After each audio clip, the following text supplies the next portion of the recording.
Akka fuunee akkam jirtu kabajamtoota daawwattoota jeemmen amma immoo oduu guyyaa keessaaf qabanneen simbiraan gahu oduu waliin kan si waliin turan isanii cannaqaatii haga xumuraatti waliin tura. BRICS yaada haaraa fi cimaa irraa ka'uudhaan humna jijjiiramaa idil addunyaa guddaa ta'uusaa himan Ministeerri Muummee Itoophiyaa Dr. Abiy Ahmed.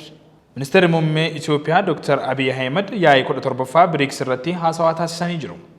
Ministeerri Muummee yaa'ii BRICS 17ffaa Biraazil Rio de Janeirootti taa'amaa jiru irratti waltajjii hooggantoota nageenyaa fi tasgabbii irratti haasawaa taasisaniin dhaabbileen idil addunyaa walamantaa jajjabeessan jiraachuun murteessaa ta'uusaa kaasan. Dhaabbileen maallaqa idil addunyaa nageenya waloo fi badhaadhina hunda galeessa fiduuf caasaa murtoo itti kennan karaa guutuu ta'een haalatti fooyya'uu danda'u irratti yaada kennanii jiru. Itoophiyaan ifatti BRICSitti kan makamte bara 2015 yoo ta'u, michummaa diinagdeef qofa osoo hin taane addunyaa haqnii fi walqixxummaan itti mirkanaa'e uumuuf qixa biyyoota tattaafataniin kan itti hirmaattedha jedhan. Itoophiyaan akka miseensummaa BRICSitti keessattuu waltajjiiwwan idil addunyaa murtoon itti kennamu irratti yaadawwan haaraa fi biyyoota guddinarra jiraniif akkaataa bakka bu'umsa bal'aa itti argattutti hirmaannaa olaanaa taasisaa jirti jedhan. Dr. Abiy dhiibbaa BRICS cimaa dhufee wayita ibsan BRICS yaada haaraa fi cimaa irraa ka'ee gara humna jijjiirama idil addunyaa guddaa ta'eera. Miseensota haaraa dabaluun sagalee waloo caalmaatti cimsuus dubbatanii jiru.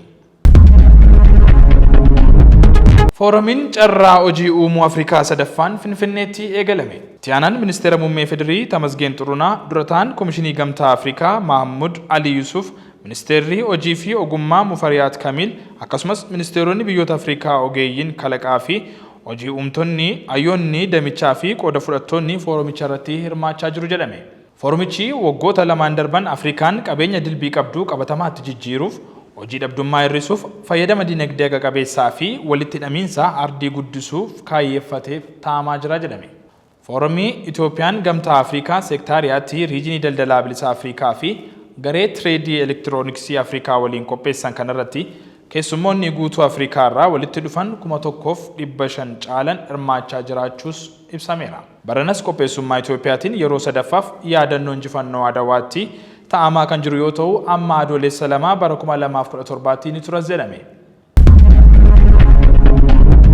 Odeeffannoo keenya biyya alaa irraa argannetti yeroo dabarru lolaa Ameerikaa Teeksaasitti uumameen yoo xiqqaate namoonni 82 du'an.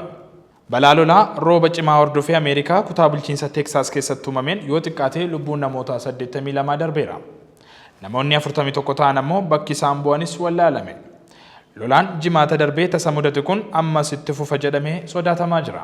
Daa'imman 28 dabalatee namoota balaa lolaa kanaan lubbuu dhaban 68 kan ta'an kaawunti keerii jedhamu keessatti yoo ta'u, kaampii ijoollee durbaa qarqara lagaatti argamuttidhaas jedhame.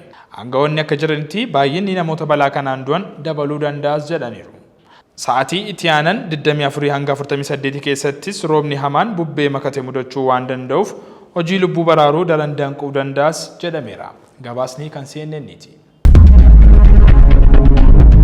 Egaan kabajamtoota daawwattoota GMN odeeffannoowwan guyyaa kanaaf qabannee dhiyaanne kan hangammaatti ture qophiilee GMN nafa waliin turtii gaarii.